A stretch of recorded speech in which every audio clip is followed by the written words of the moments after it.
Today is Monday, April 7th. You can expect a high of 59 degrees today, and for those winds to reach about 30 miles per hour. Hello NAU, I'm Heath Connot here on UTV62, bringing you another edition of the newsfeed. Well, according to weather.com, who are they, right? The pollen counts around Flagstaff are only moderate to low, which I'm assuming means all of that wind must be blowing all of the pollen directly at me, because if you can't tell by my bloodshot eyes and my nasally sounding voice, my allergies are under attack. And I apologize if I'm difficult to understand at times, but the show must go on, so let's get started. Well, it's a topic we've talked about before. It's the Olympic torch and all its controversy. It traveled through London yesterday. Many people used the event to protest the Olympic host country China's record on human rights.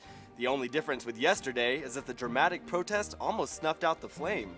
The pro-Tibetan human rights activists put up quite a fight, attempting to gain control of the torch.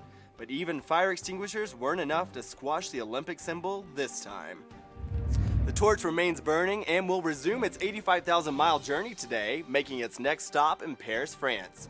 In Texas, 200 women and children were removed from a ranch outside of El Dorado, built by convicted polygamous leader Warren Jeffs.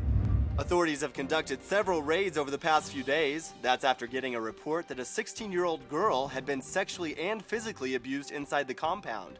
Authorities say 18 of the girls have been taken into state custody. The remaining women and children were transferred to a shelter in San Angelo, about 45 miles north of El Dorado. Officials with Child Protective Services are continuing to interview them about any instances of abuse.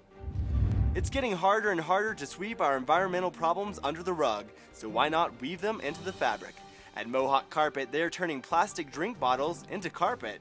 Mohawk uses about 14,000 plastic drink bottles every minute, about a third of all the recycled bottles in the US, to make Everstrand carpet. Mohawk buys the old bottles by the bale. They are broken up, sorted by color, then chipped, cleaned, melted, molded into threads, and spun into yarn. Plastic bottles are a huge environmental problem. An environmental advocacy group, Food and Water Watch, says each year the bottles used for water alone consume 47 million gallons of oil and generate 1.5 million tons of waste. But the bottles are high-quality plastic that make great carpet at the same cost.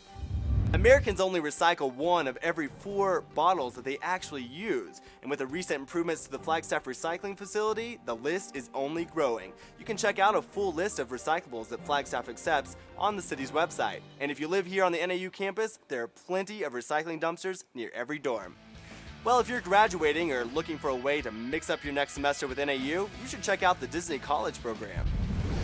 It's a paid internship at the happiest place on earth with many opportunities to make magic, earn NAU credit, and have fun.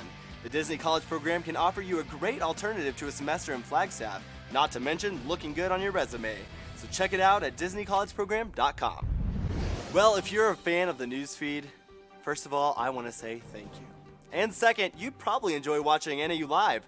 It's Arizona's only live student-produced newscast, and lucky for you, you can watch it right here on UTV62 tomorrow at 5 p.m.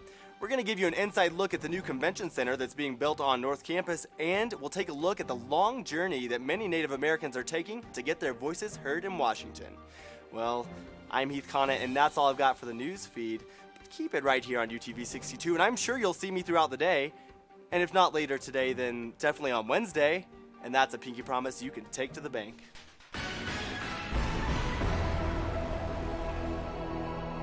Cha-ching!